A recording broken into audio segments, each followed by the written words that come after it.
మనకు అందించారు.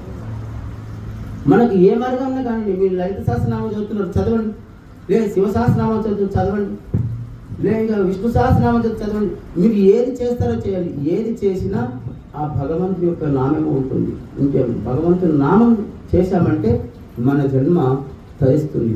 అందుకే ఋషులు అందించినటువంటి పరంపర ఏదైతుందో ఆ పరంపర మనం ఈరోజు చేసుకుంటున్నాం. నిజంగా చెప్తున్నాను, పార్థివలింగ పూజ చేయాలంటే ఎన్నో జన్మల పుణ్యం కావాలి. దర్శనం చేసుకోవాలంటే ఎన్నో జన్మల పుణ్యం కావాలి. శ్రీరామచంద్రుడు బ్రహ్మహత్య చేసినటువంటి పాతకం కలిగింది అంటే ఆ రేతి అంటే ఇసుక యొక్క లింగాన్ని తయారు చేసి పూజిస్తాడు. శివుడు ప్రత్యక్షమవుతాడు.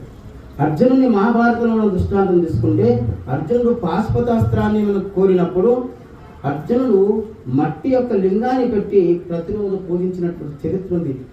శివుడు ప్రత్యక్షమై పాశుపతాస్త్రాన్ని ఇస్తాడు.